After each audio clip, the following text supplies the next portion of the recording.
I have a question. Have you ever been on Roblox looking for a new city game and you start out with no money? Then, when you try and get somewhere, like a job or an event, and you don't have a car, you have to walk all the way there? That's because none of the games that are on Roblox have public transport, which is something that's actually been highly requested in a lot of my videos. This will allow newer players to travel around the map for a smaller cost without buying a car.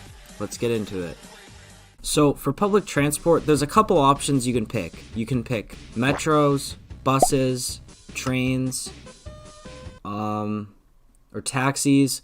For this public transport system, I'm going to go with buses to start because I think they're going to be the easiest to make and they're going to be the most fun.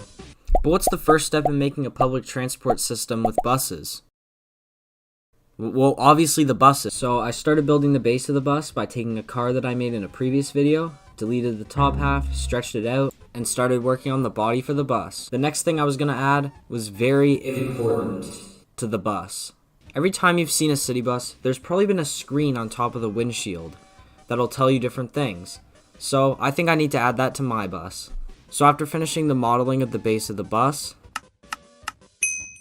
I started working on the UI for the windshield screen, and I made it say different messages, such as Bus 148 active, Happy St. Patrick's season. Oh, that's actually a good suggestion. We're almost at 200 subscribers. Now that we've finished the model of the bus, and we've added the screen to the top of the windshield, we come to the hardest part of this whole process.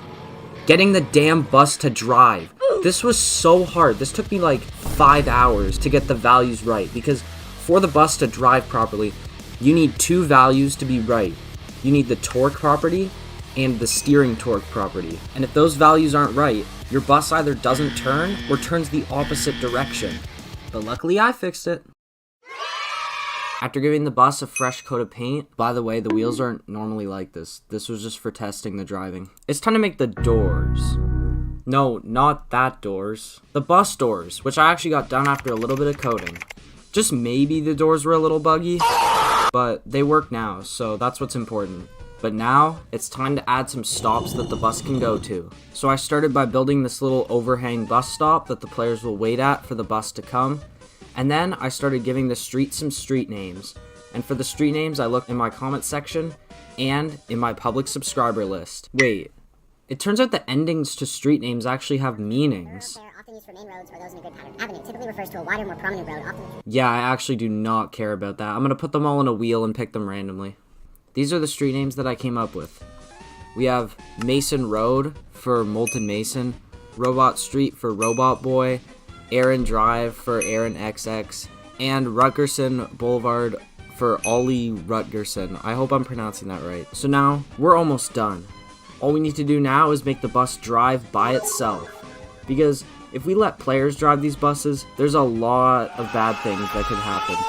But who knows, maybe players will be able to drive them soon. Also, I did make the bus be able to run over players. I think that's pretty cool. Anyways, back to making the bus drive by itself.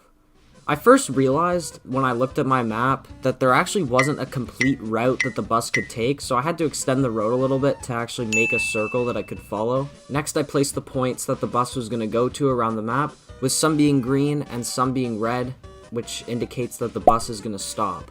I also added a yellow point for turns, so that the bus could slow down and turn at a sharper angle. And then due to some extensive testing, I had to add a lime green point as well, which was kind of in the middle between a yellow turn point and a green straight point. After tweaking a few things and adding a simple fare system that charges you when you get on the bus, I think it's time for the final result. Did I mention that I added music to the inside of the bus? I think now's a good time to play it.